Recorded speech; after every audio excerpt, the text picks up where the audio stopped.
Hello, everybody, and welcome to the first episode of Tea of Murder. Today's topic is going to be the one and only infamous Gypsy Rose Blanchard, and we're going to be talking about some of the latest tea that's been going on here.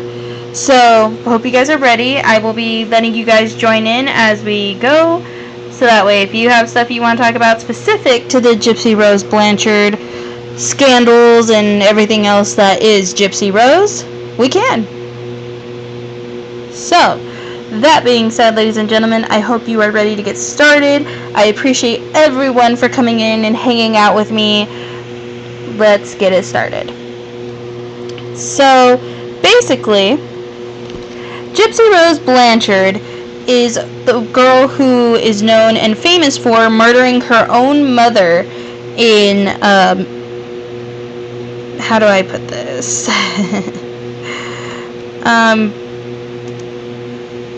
How do I put this? So, Gypsy Rose Blanchard was convicted of murdering her mom, Claudine Blanchard. She was one of those that, in the beginning, what we knew before she got released from prison, you would know that a lot of us believed she was this innocent girl who was a victim of Munchausen by proxy, because it was believed that Claudine Blanchard was suffering from Munchausen by proxy. Which, if for those of you who don't know what that means, it's basically people who use others for medical negative purposes to gain attention, notoriety, that whole thing. And so we have learned, actually, that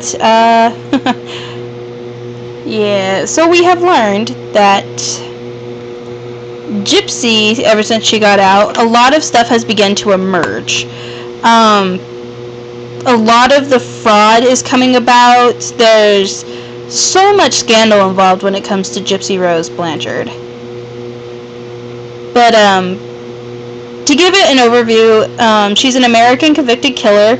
She rose to prominence when she was the mere young age and convicted of second-degree murder in Springfield, Missouri. As I said before, this is because of the death of her mother, Dee Dee Blanchard, who allegedly subjected her to lifelong physical, mental, and medical abuse. So much so that Gypsy claimed that she didn't even know how old she truly was. That it was just insane. It was officially deemed that Gypsy Rose Blanchard was born on July 27th, 1991, and Gypsy, throughout time, was believed to have had multiple surgeries that weren't necessary, believed to have been given all these medications, forced not to walk, forced to have her head shaved, things of these natures, in order to give a appearance of a sickly little girl for not only, notoriety, but for monetary gain as well. And this, in turn, created a situation of Gypsy where she began to rebel. Like most young people, we rebel when we're given all these stupid rules to follow. And so Gypsy started to rebel. She began her trip into finally getting some independence when she met her co-defendant, Nick Godejohn.